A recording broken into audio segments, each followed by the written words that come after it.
बिस्मिल्लाहिर्रहमानिर्रहीम। अस्सलाम वालेकुम नाज़रीन। अल्लाह तहज्जुद का दरवाज़ा सिर्फ़ उन लोगों के लिए खोलता है जो तहज्जुद अल्लाह की तरफ से हमारे लिए एक ऐसा बंद दरवाज़ा है जो सिर्फ़ तहज्जुद की इबादत से ही खुलता है।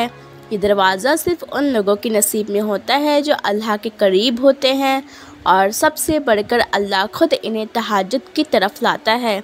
रात के अंधेरे में सिर्फ़ वही लोग अल्लाह को देख पाते हैं जिसने अल्लाह से बेपनाह मोहब्बत की हो। इस वक्त अल्लाह और आपके दरमियान होने वाली गुफ्तगू, आंसुओं से भरी हिचकियाँ, दिल में की गई बातों की आवाज़ें सिर्फ़ अल्लाह के सिवा कोई नहीं सुन पाता। इस वक्त तहज्जुद के सजदे ना तो सर उठाने का दिल करता है और ना ही आसमान से नज़र हटाने का। और अगर ऐसा हो जाए कि कभी उसी दौरान तुम्हारी अल्लाह से तहज्जुद में मुलाकात हो जाए और वो तुम्हारे रूबरू आ जाए और वो मंज़र तुम्हारे लिए मौजज़े से कम नहीं। तहज्जुद वो नमाज है जिसमें इंसान रात के अंधेरे में अपने अल्लाह से मुलाकात करता है। वो नींद से बेदार होकर अपने रब के आगे झुकता है, मगर ज़रूरी नहीं कि कोई तहज्जुद पढ़ता तो महबूब की मोहब्बत ही मांगता हो, क्योंकि वो जो अल्लाह है ना, उसकी मोहब्बत में बड़ा सुकून है। और तहज्जुद की तौफ़ीक भी उन्हें मिलती है जिन्हें अल्लाह को राज़ी करना होता है।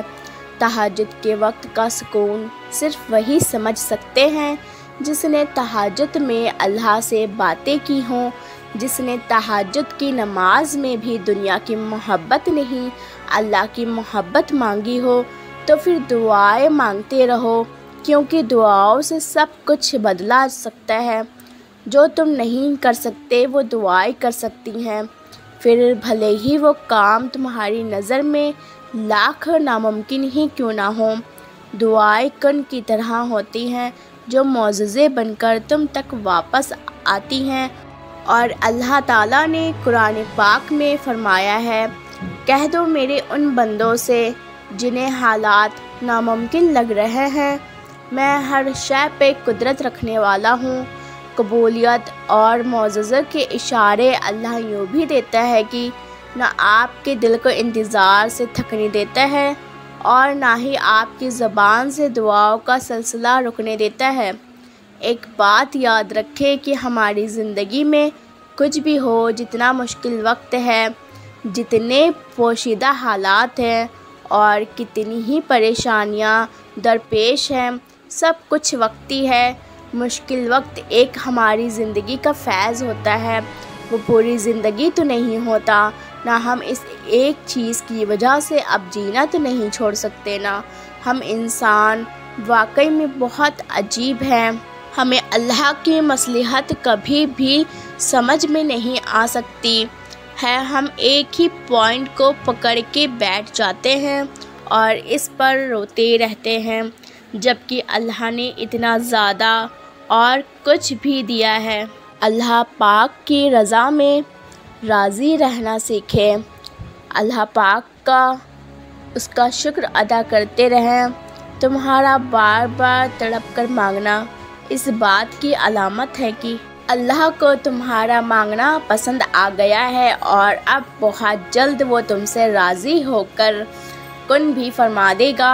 अल्लाह चाहे तो आपको सब मिल सकता है और अगर वो ना चाहे तो आपको कुछ नहीं कर सकते। खुद को अल्लाह के सुपुर्द कर दें, फिर जो चीज़ आपको पसंद है बेहतरीन वक्त पर आपकी झोले में डाल दी जाएगी।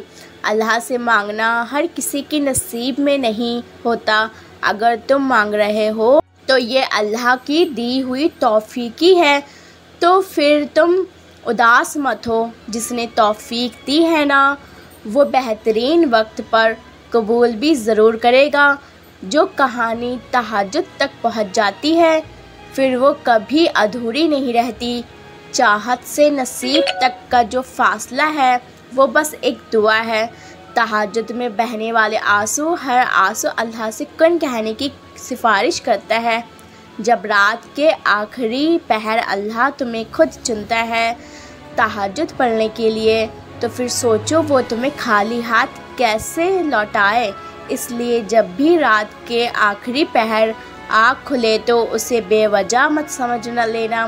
उसका मतलब अल्लाह तुमसे तहज्जुद में मुलाकात करना चाहता है। पता है सब्र इतना मुश्किल क्यों होता है, क्योंकि अल्लाह पाक ने सब्र के सिले में कन का मौजज़ा रखा है, और जब वो मौजज़ा रुनामा होगा तुम अपना हर दुख भूल जाओगे।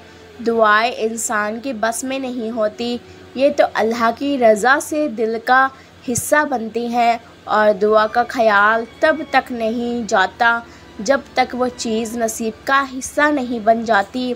जब इंसान बेहद तकलीफ़ में होता है और मुस्कुरा कर ये कहता है कि मैंने ये मामला अल्लाह के सुपुर्द किया, तो यकीन मानो फ़र्श से लेकर अर्श तक हर चीज़ लरज़ जाती है और आह सीधा 7वें आसमान तक पहुंच जाती है। टूटे दिल से निकली हुई दुआ और आह कभी भी रायगा नहीं जाती।